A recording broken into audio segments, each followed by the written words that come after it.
mais uma vez Química com o professor Wagner Oliveira e hoje a nossa temática é energia. Tudo bem? Então vamos desenrolar. Energia. A população cresce, a população no mundo só faz aumentar. E o aumento da população traz como consequência o aumento da procura de água, o aumento da procura por alimento. Tanto a procura de água quanto a procura de alimento requer energia para sua obtenção. Qual é o problema? É que falando de energia nós temos duas categorias. A energia não renovável, derivada principalmente de matéria fossilizada. Então eu estou falando de petróleo, eu estou falando de gás natural, eu estou falando do xisto betuminoso, eu estou falando do carvão. Material esse não renovável. E eu estou falando de energia também renovável. Dentro da conjuntura do Brasil, e o Brasil vive um momento privilegiado, o Brasil tem aproximadamente 50% da sua matriz energética de origem renovável. Onde merece destaque, nesse contexto de energia renovável, as seguintes categorias: o etanol, de primeira e segunda geração, o biodiesel, o hidrogênio e a biomassa. Seriam essas as alternativas mais viáveis para diminuirmos a nossa dependência de recursos não renováveis. Repito, petróleo, carvão, xisto, gás. Muito bem. Ora, dentro dessas nossas alternativas de recursos renováveis, destaca-se principalmente hoje o etanol. Nosso etanol hoje é considerado um biocombustível especificamente altamente viável. E por que será que esse etanol é viável? Vamos lá. Nós podemos obter etanol a partir de vários insumos, de várias matérias-primas. Nós podemos obter etanol da cana-de-açúcar, nós podemos obter etanol da beterraba, nós podemos obter etanol da batata, nós podemos obter do arroz, do milho e de outros insumos. Ora, há algo em comum entre todos esses insumos que poderia produzir etanol. E o que há em comum entre eles? Todos eles são fonte de um determinado monossacarídeo, a glicose. Portanto, guarde bem, qualquer insumo, qualquer material que possa vir a produzir glicose é um insumo que pode produzir etanol. Muito bem. Falando da cana-de-açúcar especificamente, no Brasil nós temos enraizada a cultura da cana-de-açúcar.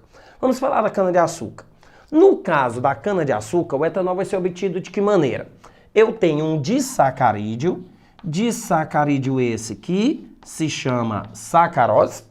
A sacarose sofre um processo de inversão ou hidrólise, chame como você quiser, inversão da sacarose ou hidrólise da sacarose.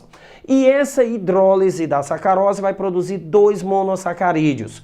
Quais são eles? Vai produzir glicose e vai produzir frutose. Então nós temos a glicose, nós temos a frutose. A glicose e a frutose produzidas irão ser fermentadas. E a fermentação através de um micro-organismo, Saccharomyces cerevisiae, vai produzir o nosso etanol. Então, a glicose e a frutose serão fermentadas através da Saccharomyces e vão produzir, no caso, etanol e CO2. Ora, somando essas equações parciais, perceba que nós temos uma equação geral que descreve o processo de obtenção do etanol através da sacarose. Então lembre-se, mesmo que você veja a reação geral sendo dada dessa maneira, lembre que quem produz o etanol na verdade é a glicose. Portanto, qualquer insumo capaz de produzir glicose é capaz de produzir etanol. Muito bem. Esse etanol pode ter várias aplicações. Eu posso utilizá-lo na indústria de bebidas, eu posso utilizá-lo como combustível e outros usos, como na indústria de cosméticos, de perfumes, etc. Falando do etanol especificamente como combustível, o etanol especificamente como combustível, ele vai queimar a atmosfera de oxigênio e produzir CO2 e água. Ora, e o porquê de esse etanol ser renovável? Porque quando se produz esse etanol, quando se produz o etanol e se queima o etanol, ao produzir CO2 e água, esse CO2 e água, ele volta através de um processo chamado fotossíntese, ele volta a se converter em açúcar. Então, o processo de fotossíntese, certo? Utiliza do CO2 e água para obter glicose e oxigênio. Veja bem, essa glicose volta aqui para esse ciclo. Então, o porquê do etanol ser, no caso, um combustível renovável? Porque é produzido através da glicose e a glicose é produzida através da fotossíntese. Veja bem, etanol. Esse etanol que eu acabo de discutir com você é o etanol de primeira geração. E o que seria o etanol de segunda geração? Aproximadamente 30 a 35% do etanol que é produzido no Brasil é etanol de segunda geração. E que etanol é esse? O etanol oriundo do bagaço da cana-de-açúcar. Quando se obtém a sacarose através do bagaço da cana-de-açúcar. Essa cana é cortada, essa cana é moída. E esse bagaço, rico em celulose e celullignina, ele vai produzir, através de hidrólise, mais glicose. E essa glicose vai passar por um processo de fermentação e vai produzir mais etanol. Então diz etanol de primeira geração, o etanol oriundo do caldo da sacarose, e o etanol de segunda geração, o etanol oriundo do bagaço da cana-de-açúcar. Tudo bem? Então, no que diz respeito ao etanol, também é importante frisar.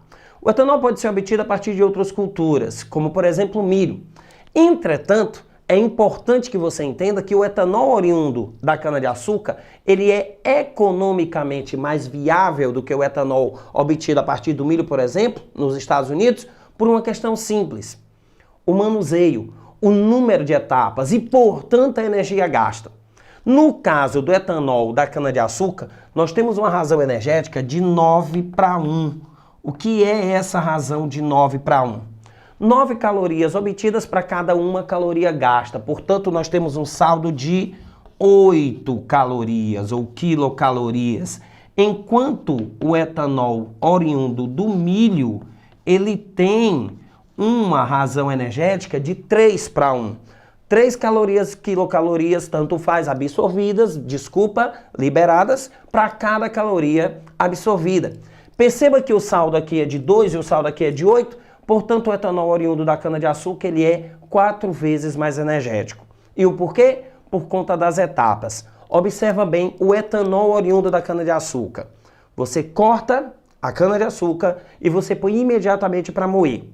Quando moída, ela já produz o caldo rico em sacarose, que vai sofrer hidrólise e que vai produzir a glicose. A partir da glicose, chega-se no etanol.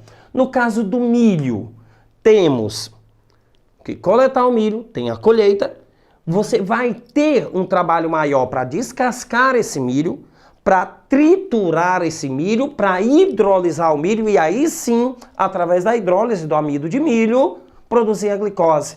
Portanto, quanto mais etapas eu tenho, mais caro é a produção desse cara. E se ela é mais cara, o que ocorre? Aumentam os insumos, diminui a razão custo-benefício. Portanto, mais um motivo para você compreender por que o etanol oriundo da cana-de-açúcar é viável em relação ao etanol oriundo do milho. O que é importante aqui ser ressaltado? Eu tenho várias alternativas energéticas e destaca-se de longe o etanol. O etanol biocombustível, porque através da sua queima se produz CO2 e água, e esse CO2 e água, através da fotossíntese, se converte novamente em glicose, que é a matéria-prima de obtenção desse referido álcool. Tá ok? Então, a gente desenrola o tema para você e um abraço, até a próxima.